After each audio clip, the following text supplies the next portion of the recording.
Okay, magandang hapon mga kasawi shop. So ito, hihita niyo ba ito carburetor ito ng Kawasaki Barako. So i-tune up natin ito dahil ang sunog ng spark plug niya ay maputi. Kung nakikita nyo, yan, maputi siya. Kasi ito, ang ginawa ng pinagawa na ito ng may-ari sa ibang mekaniko. So ang nangyari ay palyado, namamatay kahit may itang makina. So dinala sa atin ito ng ating customer. So sa ating pinagawa dahil nung mga nakaraang siguro busy tayo ay kailangan niya kumbaga napadaan siya sa ibang shop. So ito nangyari. So ayusin lang natin yung pagkakamali ng ano. So dito lang na may problema sa ano na yan, yung air mix. Ayusin natin, i-adjust natin siya.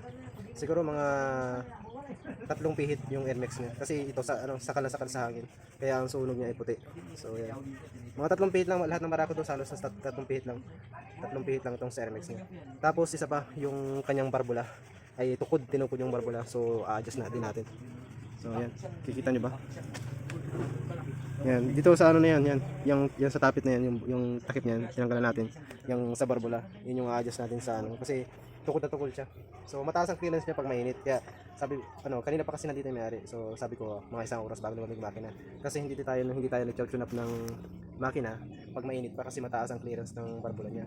So hintayin natin lumamig muna bago natin mag-tune. Kasi sayang yung ating tune up kung mag-tune up tayo ng mainit na makina. Saka mapapasok tayo. So kailangan talaga proper talaga malamig ang makina bago ka mag-tune up ng barbula. So yan, samahan niyo ako. Gawin natin to. Ayusin natin kay Mano. Kasi malayo pang uwi niya eh. Bundok pa ang uwi niya. So ayusin natin. So samahan niyo ako.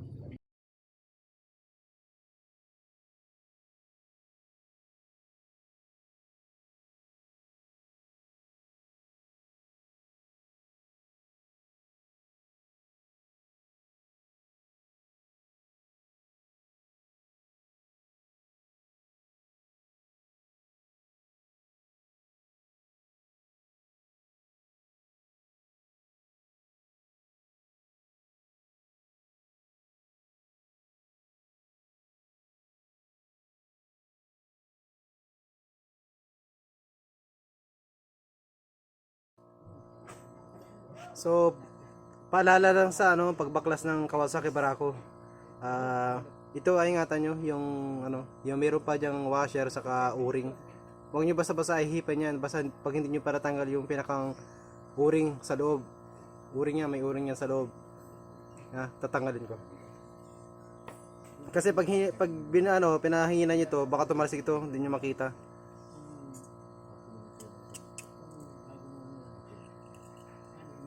So, ito yung sinasabi ko.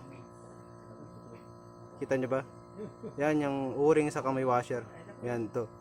Hindi mapokus. So, ito. Yung may washer na yan, nakikita nyo, medyo malabo lang. So, yan ang ingatan nyo pag mababaklas ka ng kabrodo ng Kawasaki Barako. Kasi ito, tumatalsik yan. Yan, tumatalsik yan. Ang hirap mag-focus. Yan, ito yan, may o-ring sa washer yan. Yan ang ingatan nyo.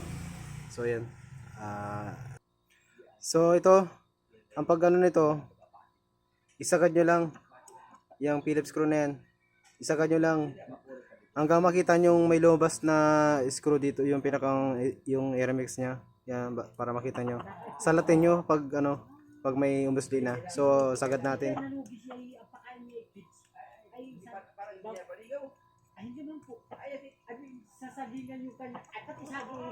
So, yan, nakita nyo ba? Medyo madilim lang eh. So, nakikita nyo ba? Yan, pag may nasalat na kayo dyan, yung tulis nung pinakang air mix nya, okay na yun, sagad na. Tapos, ang gagawin nyo, pipihitin nyo ng 360. So, bibilang tayo ng 3. Isa.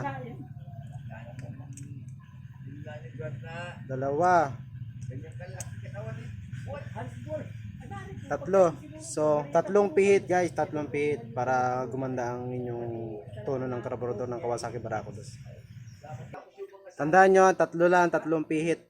So, yan, ibabalik natin yung mga kasama nito, yung float nya, saka yung pinakang center, saka yung main jet nya. Okay, kabit natin.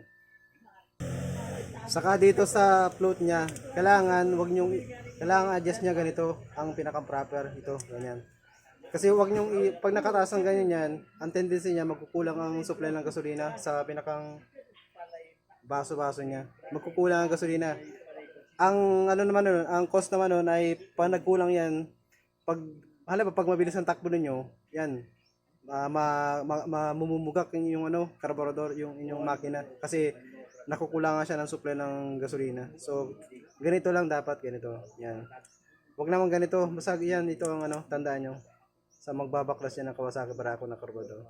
So yan, kita nyo ba? So ganun lang. Wag yung mataas ng ganun na kailangan standard lang ganyan. Okay? Ito, ginabi na tayo dahil inabutan tayo ng ulan. So, dahil hapon na rin naman nila yung ating customer. So, ginabi na tayo. Ang bilis dumalim. So, ito nga pala yung ating pang tune up. Yung caliper niya. So, ano, malabo na kasi. Standard lang nito, ano, 10. 10 at saka, ano, 8. Ayan. 10 saka 8. Kita nyo ba? Labo eh. Ayan. Ang labo, parang kayo, ang labo nyo. Joke. So ito. Ayan, 10 basta 10 saka 8 mm. So yan, tune up natin. So yan, na-tune up na natin. Kailangan malubay lang siya. Yung kailangan pumasok itong 10 mm na ito. Yung sukat na ito. Kailangan malubay lang siya, hindi siya masikip, hindi siya malubay. Tama lang, katulad nito malubay. Yan. So yan, yung kabila naman. So guys, natakid na natin yung dapat ikabit. So yan, yung tapet niya. So 0.8 saka 0.10 tune up natin. So yan, kabit na natin. So pandarin na natin. So yan, papandarin na natin to kung ano pa talaga, kung gaganda pag-aandar. So yan, wait lang, lagyan natin yung spark plug. Yan. So siya natin. So naka neutral na guys. So bibilan lang tayo mga 1, 2, 3. So hindi pa tayo nakakaisa, naandar na agad. So okay guys. So yan, success yung ating ginawa. Yan, ito yung minor niya. Yan. So one click lang mga ka-Sel Workshop. So okay na. So may natulungan na naman tayong isang customer. So yan, magagamit na ito ng maayos. So ito. Okay.